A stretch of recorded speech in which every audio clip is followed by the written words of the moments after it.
Abramos a Bíblia em Neemias, capítulo de número 8, versículo de número 8.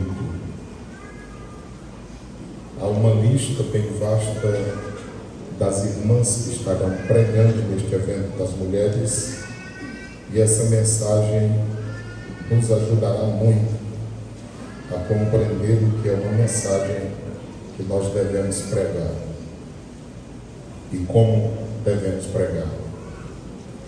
Neemias capítulo 8, no versículo de número 8, a Bíblia Sagrada diz: e leram o livro na lei de Deus, e declarando e explicando o sentido, faziam que, lendo, se entendesse. E leram o livro na lei de Deus, e declarando e explicando o sentido, faziam que, lendo, se entendesse. Toda a igreja leiam juntos esse versículo já.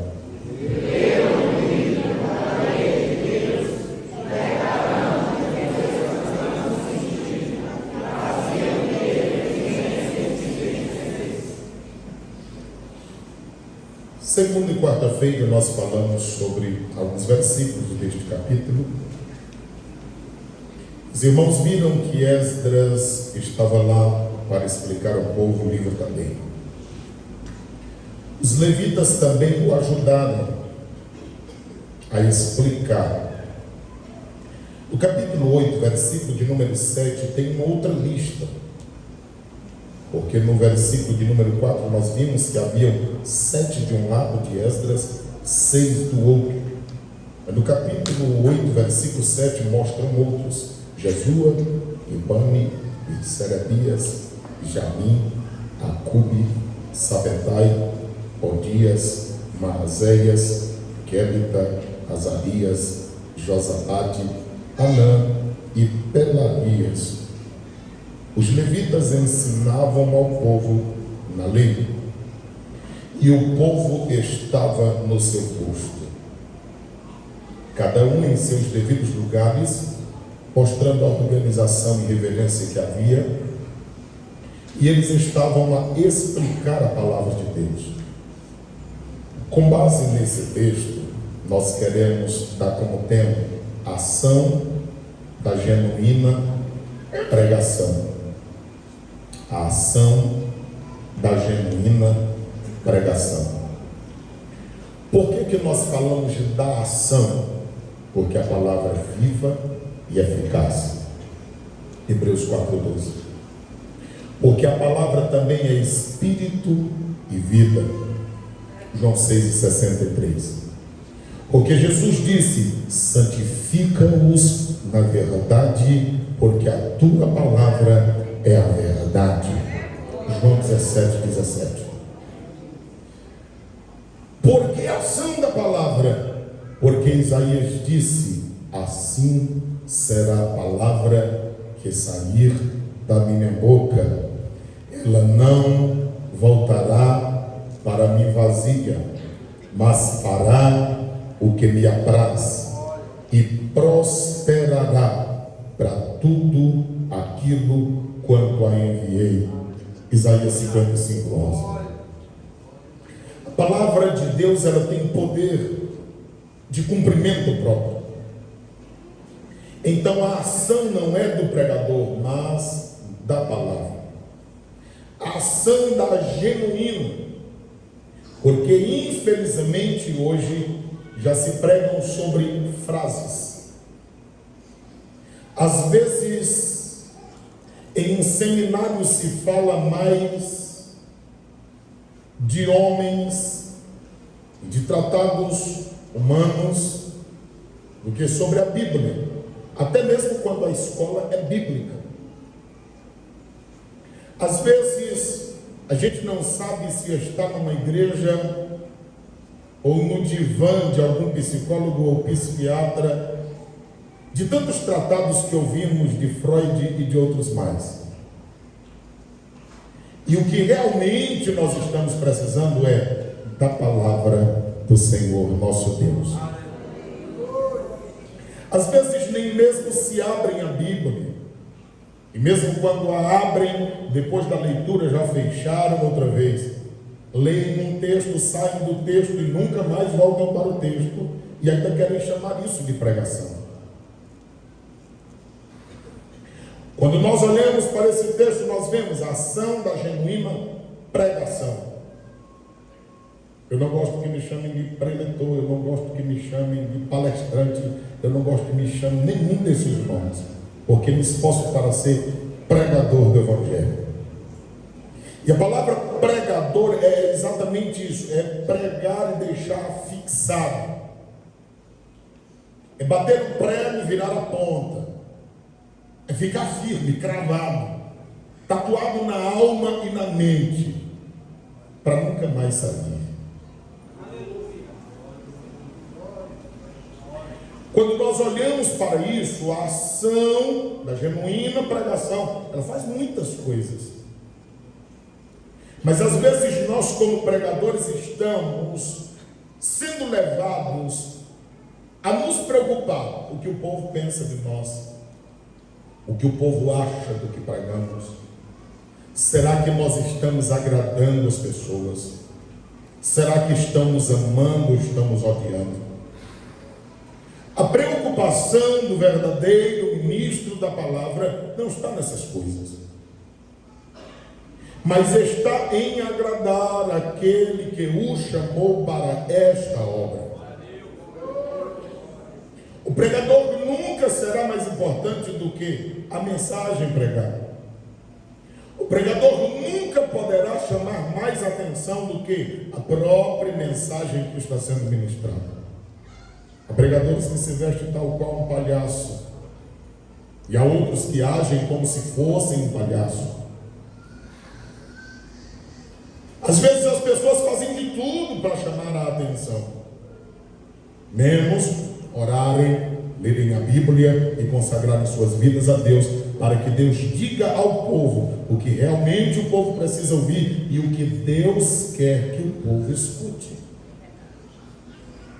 Infelizmente nós vamos caminhando dias de mal a pior. Mas quando eu falo da ação da genuína pregação, como primeiro ponto da mensagem, baseado no versículo de número 8, eu digo que ela alcança o entendimento. Primeiro ponto, alcança o entendimento. Tenho estado muito preocupado, e você não tem ideia o quanto me preocupa, com a igreja, com o povo de Deus. Porque parece que o povo não entende a palavra. Isso me preocupa. Alguém me procura e diz assim: Silvio, estão dizendo que eu estou em pecado. Por quê? Porque eu estava rindo. Se conhecesse a palavra, diria.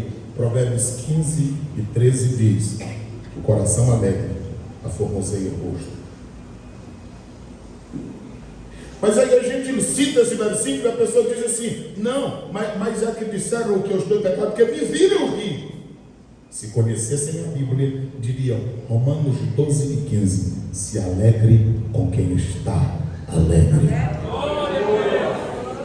Não, mas aqui estão questionando: será que eu não estou doido ou doida? Porque eu sempre estou feliz.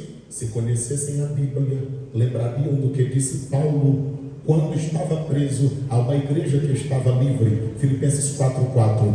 Eu digo, regozijem-se. Outra vez vou dizer, regozijem-se.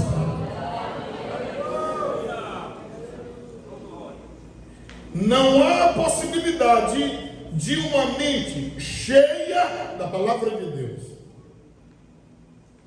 estar se embaraçando com essas coisas.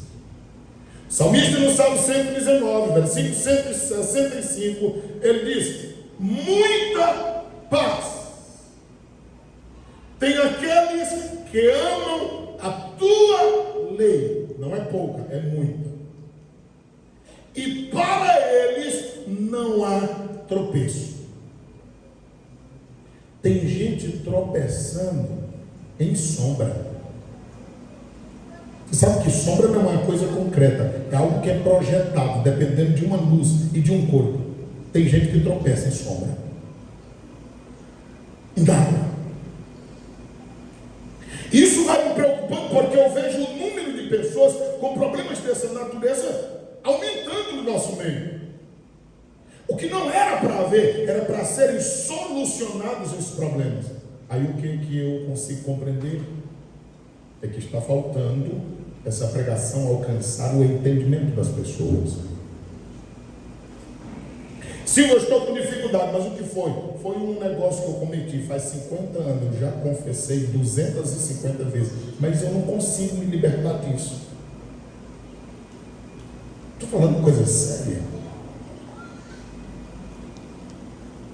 Se alguém olhou para mim e riu, está mangando de mim, irmão, pois se alguém olhar para mim e rir, eu digo que está me achando bonito.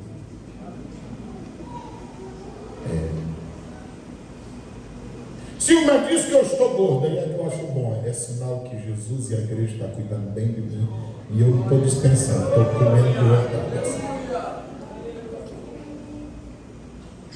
Irmão do céu, o povo está preocupado com cada coisa. Isso tem perturbado mentes. Mas eu estou lhe dizendo nesta noite que a ação da genuína pregação, em primeiro lugar, alcança o entendimento. Aí o texto aqui explica: leram o livro, todo pregador do Evangelho, leia o livro, leia a Bíblia, pelo amor de Deus, leia a Bíblia, não pregue sem ler a Bíblia. Alguém diz: eu estou com a mensagem toda pronta, pastor, me dá um versículo aí para ser a base. Não, está tudo errado. O início, o desenvolvimento e o final da mensagem, tudo deve estar enraizado na Bíblia. Não tem como se fazer uma mensagem fora da Bíblia. É a Bíblia que é desde as raízes a copa de uma árvore no que diz respeito à área de pregação. Você fez o sermão baseado em quê? E agora que é só um versículo com desculpa de que é uma pregação. Não tem alguma coisa errada. E leram o livro da lei de Deus. Você quer ver como é tão difícil para nós? Se você perguntar a uma pessoa, você prega, a pessoa tem dificuldade de responder que sim ou que não. Você diz, você canta, mesmo que seja a pessoa mais desafinada dessa igreja. Eu sei cantar demais, até no banheiro de casa eu canto. Porque o que é que as pessoas confundem? O que é pregação e o que é eloquência. Pregação nada mais é do que ler um texto, explicá-lo e depois aplicá-lo.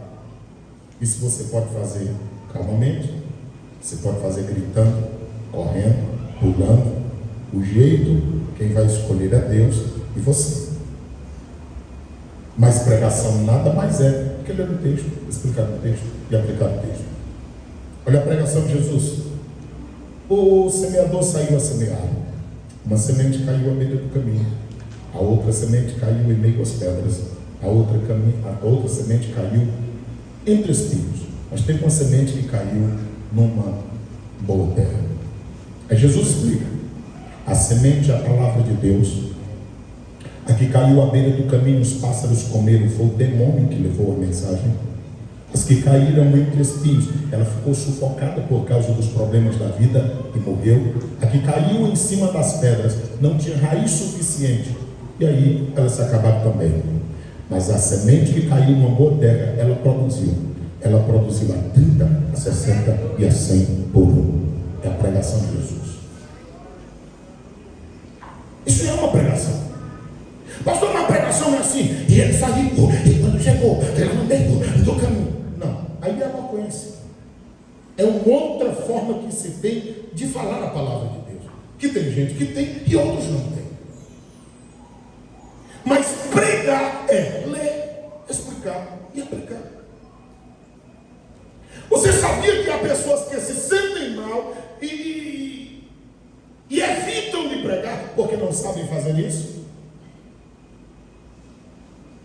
Há pessoas que, se estivesse aqui no meu lugar agora, enquanto você está parado sem dizer nada, eles diriam assim: Eita, eu não estou com nada, ninguém grita, ninguém chora, está todo mundo olhando para mim.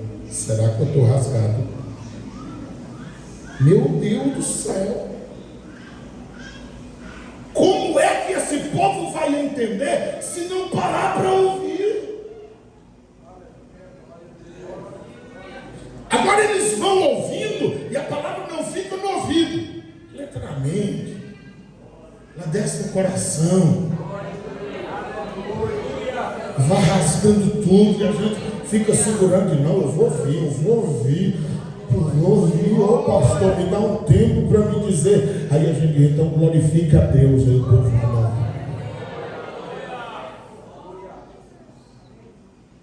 Pregação é isso, irmãos.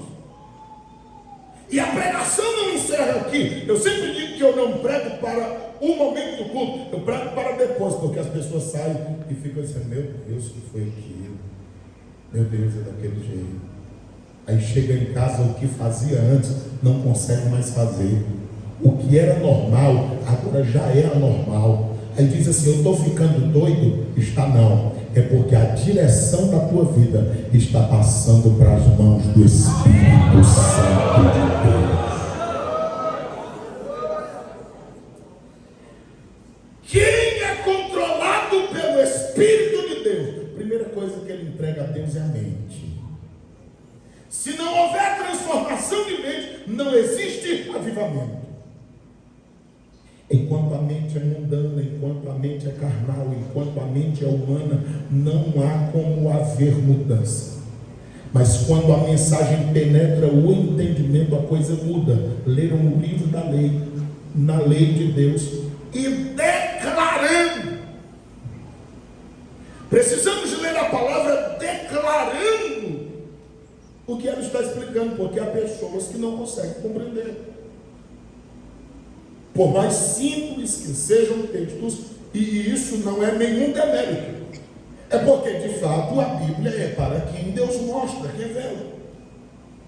Há textos que podem ser simples, para quem Deus deu o entendimento, mas para outro é muito complexo, ele não consegue ver, vislumbrar absolutamente nada. Agora, não é remédio você parar de ler porque não entende. Porque um dia Filipe acompanhou um homem que era tesoureiro da rainha de Candace, e de repente um homem muito inteligente estava lendo, não compreendia nada. E ele estava tão por dentro da história que Filipe disse: tu entende que lê? Ele disse: eu não entendo não, porque eu não sei se o que está falando aqui é dele mesmo ou é de outra pessoa. E onde é que tu lê? Eu leio o livro do profeta Isaías. E Filipe diz: eu te explico. Quando terminou de explicar, o efeito daquela mensagem foi tão grande, ele não estava com o microfone, nem com um púlpito de acrílico, ele estava em cima de um carro puxado a animais. Quando terminou, ele disse: a água está bem aqui, e eu já quero ser batizado nas águas para participar da ceia do Senhor. Já pensou? Um carro, uma viagem, ou viagem abençoada aquela. Quando nós olhamos para o texto sagrado, diz: explicando o sentido. Irmãos, nós precisamos ler a Bíblia e explicar-lhes a palavra do Senhor, para que as pessoas entendam. De desses eu fui a um culto e eu ouvi uma dessas pregações. Não queria atrapalhar nada e eu só sentei. Eu disse: não podem trabalhar, eu vim só participar. E a pessoa falou desse jeito.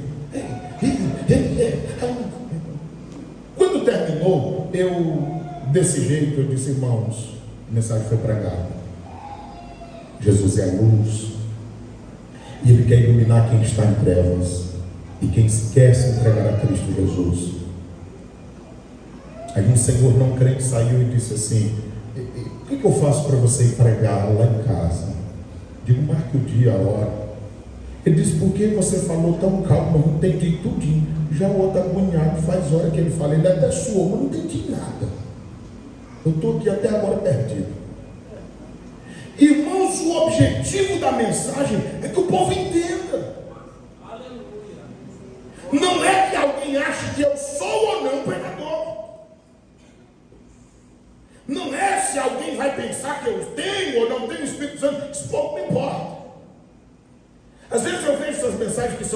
as pessoas fazem comentário, eu não creio assim, eu acho que não é assim. E irmão, não perco um segundo com isso. Porque eu tenho convicção daquilo que estou pregando. Eu sei o que estou fazendo.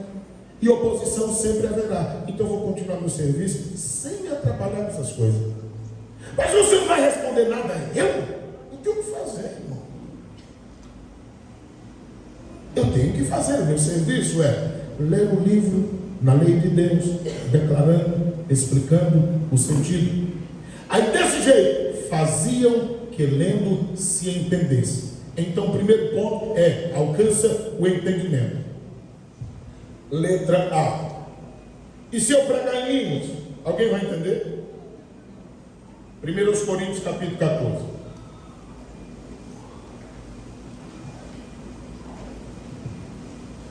Porque às vezes o povo diz assim: não, mas o Silvio é frio. Ele fala assim tão calmo, dá sono na gente. É quem não gosta da Bíblia. Quem gosta da Bíblia está folheando a Bíblia, não dorme. Às vezes as pessoas acham que falar em línguas é sinônimo de espiritualidade, e nem sempre. É verdade que misteriosa e poderosamente Deus pode usar alguém. E como tem relatos da nossa igreja no princípio, onde haviam pessoas de nacionalidades e países diferentes, onde alguém falando em língua tratou com eles em situações que só eles conheciam. Agora, no geral, se eu disparar falando em língua aqui, não vai adiantar nada para ti, porque tu não sabe o que eu estou falando, e nem eu também, a menos que alguém interprete. Aí quarta-feira haverá um culto ali na praça. Se você disparar falando em língua lá, perdido, o povo não vai entender nada. Se você está proibindo o povo de falar em língua, eu não. Maior pregador depois de Cristo, o apóstolo Paulo, e você registrou alguma mensagem na Bíblia dele falando em língua? Até no dia que ele foi batizado, não está explicitamente. 9:17 de Atos dos Apóstolos, a Bíblia diz que Ananias impôs as mãos, ele foi cheio do Espírito Santo. Eu acredito que foi naquele dia que ele falou em língua, mas a Bíblia não está dizendo explicitamente que aconteceu assim. Mas 1 Coríntios 14:18 ele disse: eu falo mais em língua do que a igreja todinha junto. Mas ele disse que fazia isso sozinho e orava em espírito com Deus para que ele fosse edificado. Mas quando ele ia para a igreja, ele preferia falar 5 palavras para o povo entender do que 10 mil que o povo não entendesse nada. 1 Coríntios 23 está escrito assim: se pois toda a igreja se congregar num lugar, está aqui, parte da igreja, num lugar, o templo, e todos falarem em línguas estranhas, e entrarem em doutos, pessoas que se converteram há pouco tempo, ou infiéis, pessoas que ainda não decidiram-se por Cristo, não dirão porventura que estás o quê? Irmão, se alguém que não conhece chegar aqui, nós estivermos tudo desse jeito aqui, ele vai dizer: não fui eu na igreja. E aí? A palatinha doida. Ela tinha doida, eles falavam um negócio estranho. Não. Agora, quando eles vêm aqui que a palavra é ministrada, eles até entendem. Olha lá, o povo é alegre. Eles param, eles ouvem e tem uma alegria no meio deles, mas é gerada pelo que é falado. E aquelas palavras estão ardendo no meu coração. Aquelas palavras estão trabalhando na minha mente. É assim, Deus. Letra B. Explicando. Versículo 24.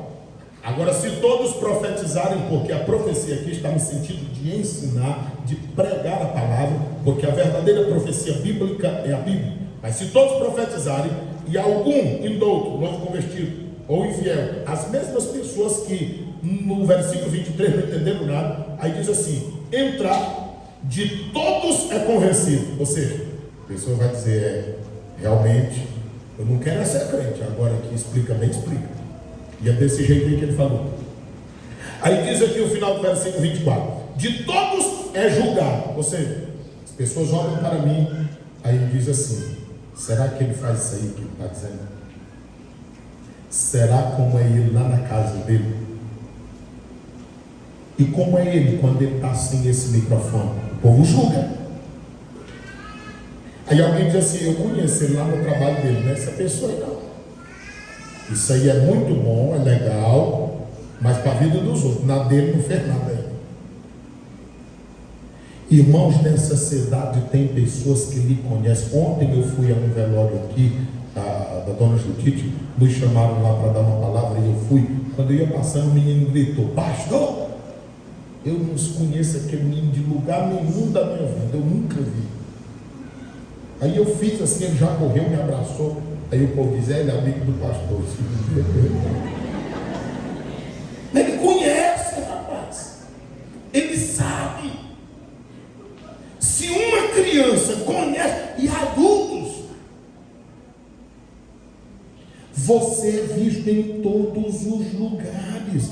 Tem alguém lhe observando, sabendo se você é ou se você não é. Quando você se levantar para pregar a palavra, alguém vai olhar e vai fazer esses julgamentos, porque é isso que a Bíblia está dizendo. Aí o versículo 25 diz aqui, os segredos do seu coração ficarão manifestos.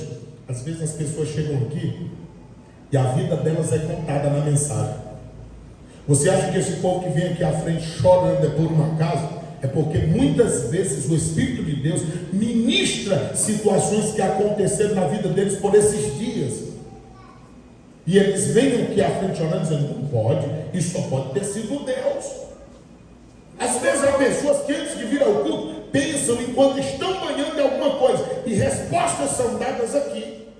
Pessoas que na caminhada pela manhã ou ao entardecer foram me questionando algumas coisas. Quando chegam aqui, o Senhor manda uma palavra que vai de encontro aos questionamentos. Aí ele diz: não pode, ora pode sim. O Espírito Santo conhece a mente, o coração de cada pessoa. Se você ler a Bíblia e explicar a Bíblia, o Espírito Santo vai aonde nós não podemos ir. Aí no versículo 25, assim lançando-se sobre o seu rosto, ou seja, as pessoas reconhecendo suas misérias, adorará a Deus, publicando que Deus está verdadeiramente aonde? Olha a diferença do versículo 23 para o versículo 25. Se nós agirmos de uma forma diferente, eles dizem: é um monte de doido. Mas se a gente agir da forma certa, eles dirão: como? Deus está no meio desse povo. Tem jeito não, porque eu não falei com ninguém, eu não disse nada para ninguém. Quando eu cheguei lá, falou tudo o que eu estava pensando. Aí quem é que ele vai entender? É que Deus está no nosso meio. Segundo ponto da mensagem, versículo de número 9. E Neemias, que era o Tirsata, ou governador, e aqui eu abro um parêntese para dizer que até agora ninguém tinha falado no nome de Neemias, só Esdras,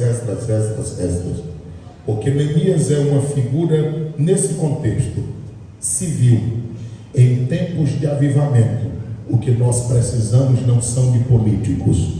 Em tempos de avivamentos, nós precisamos de homens e mulheres sinceros, que se prostrem diante de Deus, buscando a sua face, e que tenham a sua palavra na mente e no coração, para dizer ao povo: cheios do Espírito Santo de Deus.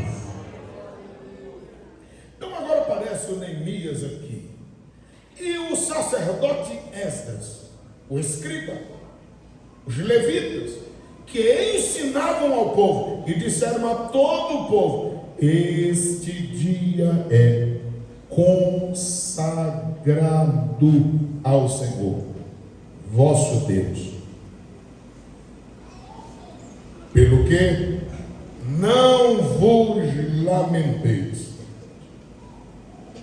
nem choreis. Aqui alcança as emoções. Vocês já viram esse negócio na moda, que na hora que alguém começa a pregar, coloca alguém para tocar no teclado uma música melancólica? Você já tentou assistir um filme sem a trilha sonora? Não tem graça nenhuma. A música, ela penetra, ela mexe nas emoções.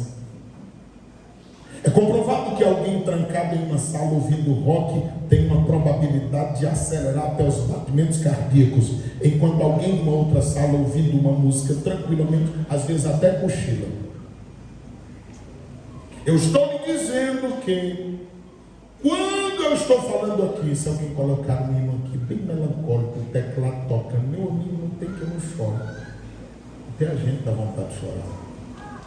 E o que dizer ainda daqueles que o volume do instrumento até supera a voz daquele que está falando. É natural que isso aconteça. Mas a Bíblia Sagrada está dizendo aqui que a ação da genuína pregação, ela alcança as emoções sem ser necessário música nenhuma. Ela alcança. O texto sagrado mostra isso. A letra A mostra aí a tristeza pelo pecado. Foi o que aconteceu. À medida que eles ensinavam, foi dito que esse dia era consagrado ao Senhor. E diz: não vos lamenteis. Letra B, alegria pela renovação. Olha o versículo de número 10. A renovação que houve.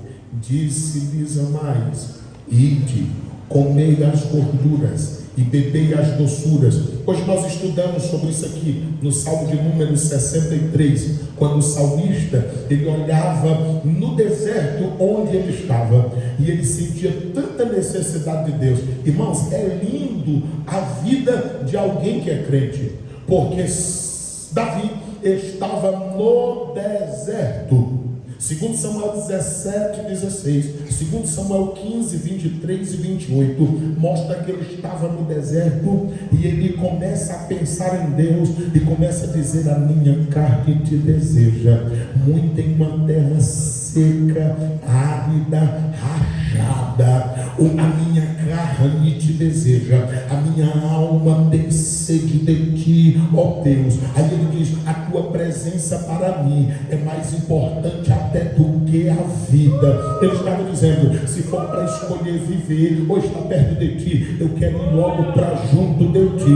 Aí ele lembra-se do sacrifício. Aí ele diz: é como um sacrifício assim, cheio de gordura e cheio de tutano, porque os sacrifícios naqueles dias eram de animais médios, que a Bíblia fala, de animais gordos, bonitos, que não tivessem nenhum defeito. Aí ele está falando disso e está dizendo que na presença de Deus é assim: quem está na presença de Deus não tem falta de coisa alguma. Quem está na presença de Deus, ele tem tribulação, ele tem dificuldade, ele tem perseguição, ele tem tristeza, tem como ser humano, mas também ele tem a provisão de Deus, ele tem a graça de Deus, ele tem a bênção de Deus, ele tem o amor de Deus, ele tem o favor de Deus e ele vive feliz nisso.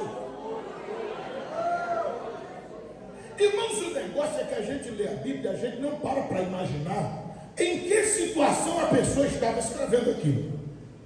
A gente lê hoje Efésios e diz assim: que coisa maravilhosa, capacete da salvação, um cinto, uma couraça de justiça, pés calçados na preparação do evangelho, um escudo da fé, a espada do Espírito. Eu vou já lutar, eu sou o soldado de Deus. Agora Paulo escreve aquilo preso,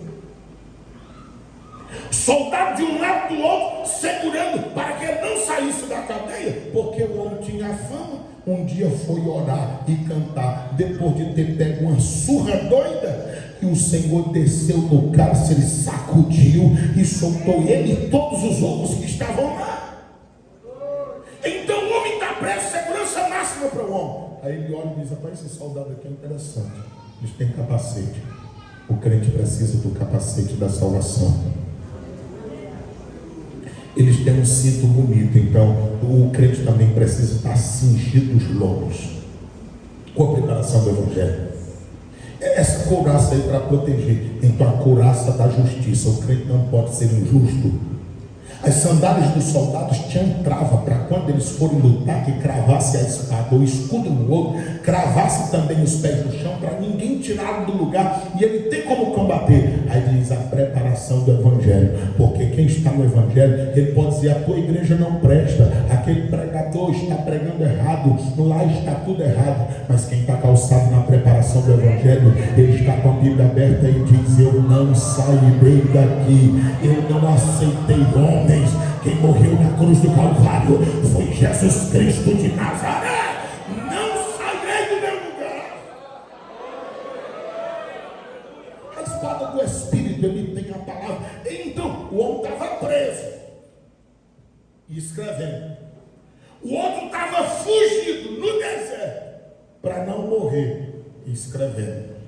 Aí a gente lê hoje e diz: oh, salmo bonito de avivamento. É bonito para te ler hoje. Agora tu não queria estar no lugar dele no deserto.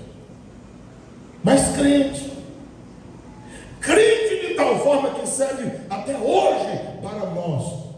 Mas qual era a situação dele no momento? Às vezes a gente lê o Salmo 23, o Senhor é o meu pastor, de nada me faltará. Ele estava lá olhando, compondo o salmo e pensando: se aparecer um leão aqui, ainda que eu ande na vale da sombra da morte, eu mato ele. E se vier o urso, eu mato também. Refrigera minha alma, que é pela vereda da justiça, por amor do meu nome. Leva a água tranquilas a pasto verdejante, porque ele fazia isso com as ovelhas. Aí ele está vendo aquilo e está dizendo: é desse jeito que Deus está cuidando de mim. Pode acontecer o que acontecer, Deus cuidará de mim dessa forma. Então as situações mais diversas e mais adversas serviam para eles meditarem e se aproximarem de Deus. Aqui esse texto está nos mostrando que quando as nossas emoções são alcançadas pela palavra, gera tristeza pelo pecado, você viu no versículo 9, mas também gera alegria no espírito, como diz o versículo de número 10: enviai porções aos quais não tem nada preparado para si, porque esse dia é consagrado ao Senhor, portanto não vos entristeçais, porque a alegria do Senhor é a vossa força. Irmãos, Deus não se alegra quando nós estamos fracos, porque a nossa fraqueza revela a nossa falta de confiança em Deus.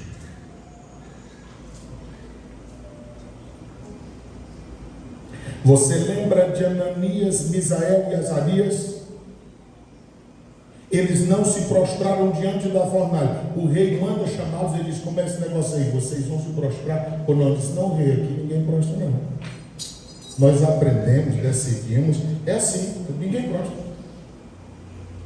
Ele diz: pois nós vamos lançar vocês na cova, vamos lançar vocês na fornalha de fogo. Eu quero ver se esse Deus de vocês vai defender. Ele disse: não, aqui nós estamos decididos. É o seguinte, para nós tanto faz ele livrar como não. O negócio que nós não faz é prostramento. Se ele quiser livrar, ele livra. Se ele não quiser, deixa torrar tudo. Agora ele não é. Oi, irmão, é lindo de ver aquilo, mas de fazer, ao que vão dizer de mim, o que vão pensar de mim, vão me chamar de louco. Eu posso só me ajoelhar aqui e receber esse negócio. É só eu mentir, dizer que eu não tenho parente nem aderente, que eu vou receber esse negócio do governo aí e vou me dar bem aqui. Ali tu vai te complicar. Não, eu nunca peguei no anzol e no peixe só depois de levar lá em casa e botar na pia. Mas eu vou botar aqui: eu sou pescador, vou ganhar dinheiro, nunca vou comprar um canoa nem pisar na beira de um rio. Mas tu vai pisar no fogo do inferno em breve.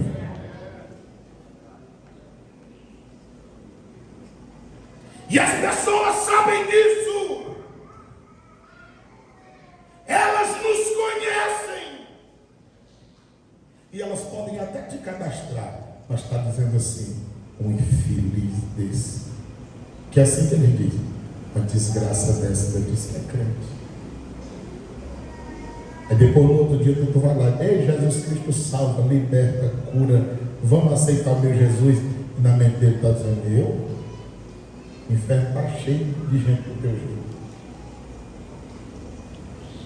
Irmão, evangelho é radical? É sério. Aí o texto sagrado nos mostra, terceiro ponto, domina nossas vontades. A genuína pregação do evangelho, ela alcança o nosso entendimento.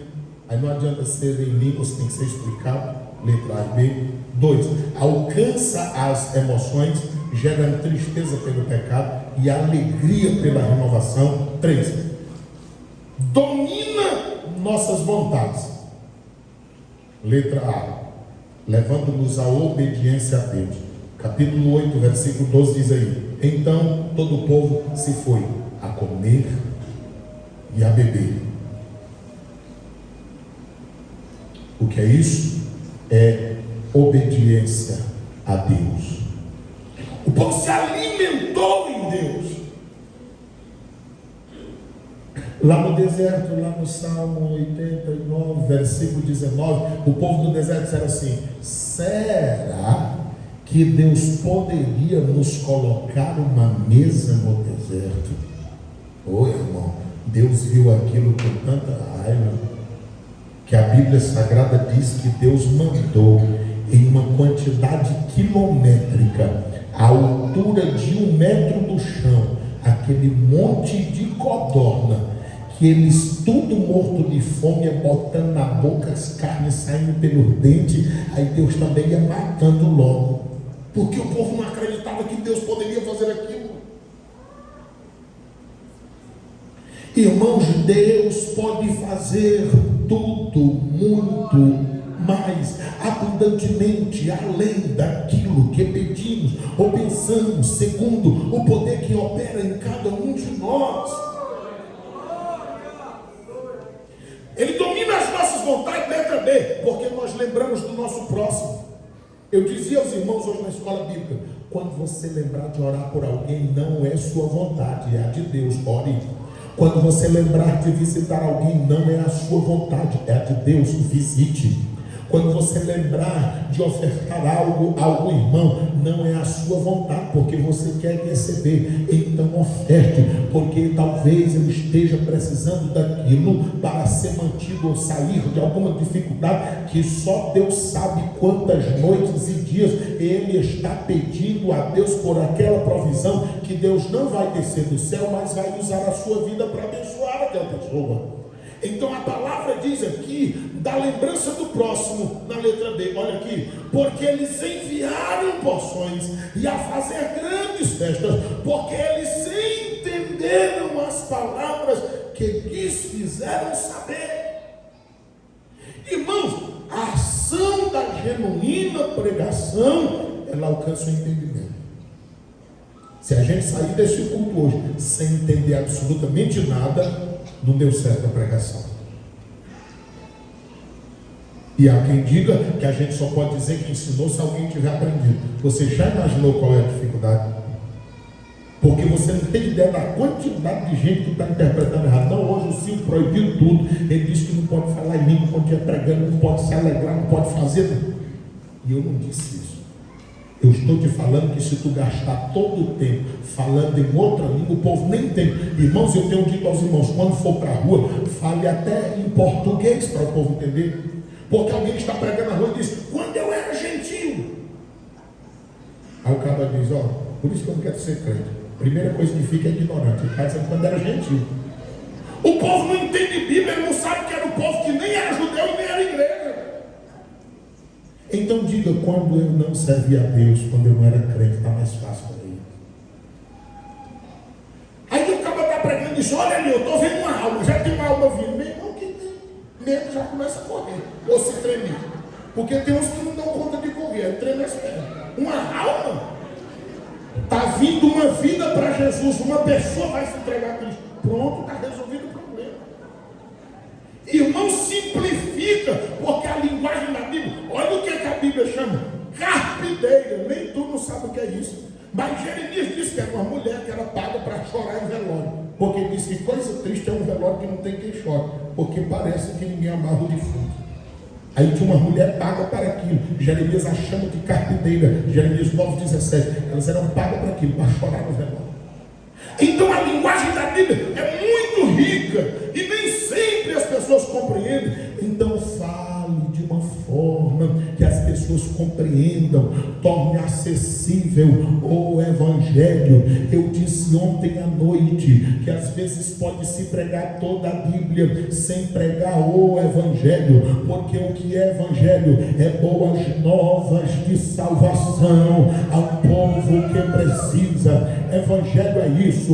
O pecado destruiu a humanidade. Esse povo aqui estava no cativeiro por causa do pecado, mas o que foi que aconteceu? Por causa do pecado veio a morte, morreram espiritualmente. Esse povo aqui perderam até a linguagem original, que era o hebraico, perderam a forma de comunicação do povo de Deus.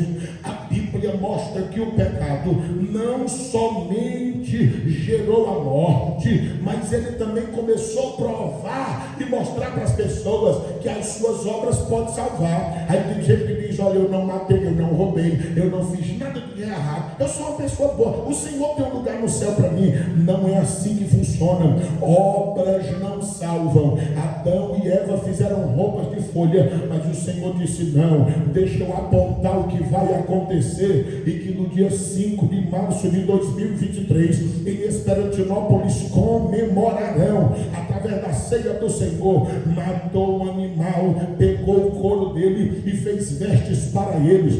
Não adianta obras, porque obras humanas não salvam, é trapo de imundícia. É por isso que o Cordeiro de Deus, que tira o pecado do mundo, morreu por nós, e por isso nós estamos vestidos e revestidos do seu poder e da sua graça.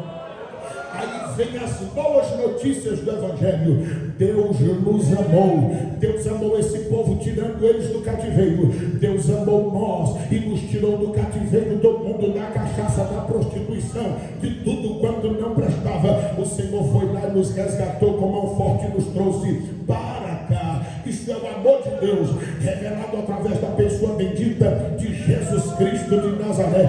Jesus Cristo foi enviado ao mundo para morrer por toda a humanidade, e nós éramos alvo da morte de Cristo. Quem era para estar morto era tu, quem era para estar morto era eu, mas o nosso advogado desceu e disse: tira esse miserável do lugar, ele não tem como morrer, que não vai adiantar nada. Eu morro mesmo sendo puro, eu morro mesmo sendo imaculado, eu morro mesmo sem ter pecado, porque eu vou salvar a toda a humanidade.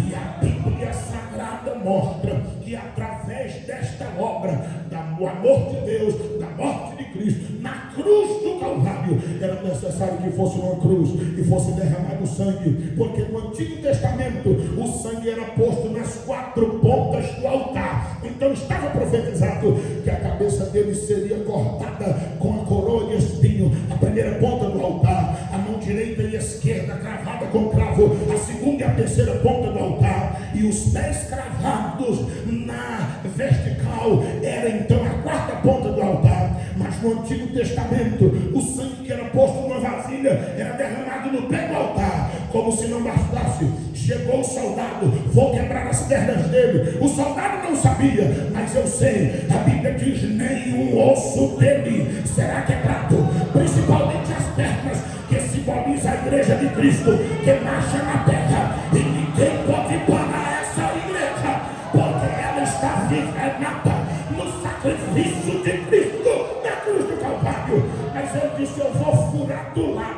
O que ele não sabia foi que o Senhor, lá no jardim, furou do lado a Adão, tirou a costela e fez Eva. Quando ele cortou Jesus do lado, o sangue caiu no pé do altar, e o Senhor Deus estava dizendo: eu vou tirar a noiva do meu filho dali, eu vou tirar a noiva do meu filho dali. João estava perto, 19:30 e 34, ele disse: está consumado. 34, João disse: eu olhei, eu vi sair sangue, e eu vi sair água. Sangue perdoa pecado, e água avivamento de Deus para a igreja de Deus. Ei, você é noiva, o lado dele foi furado. Nós somos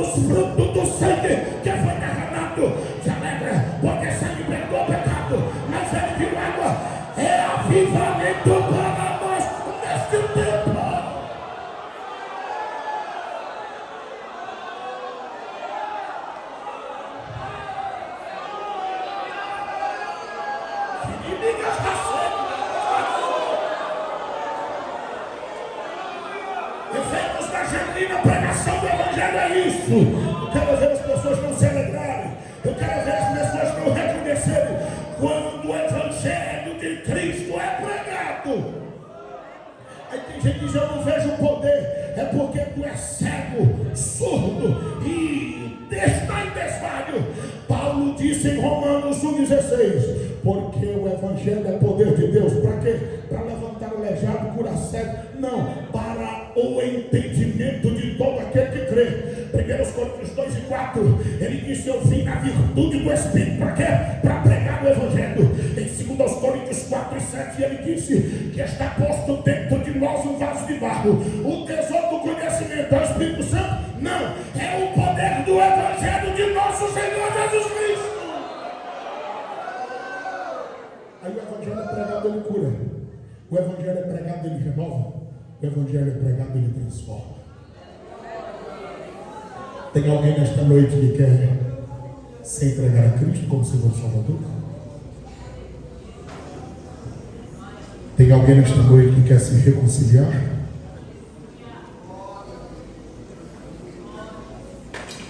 Tem alguém nesta noite que quer entregar a vida a Cristo? O pecado te leva à morte.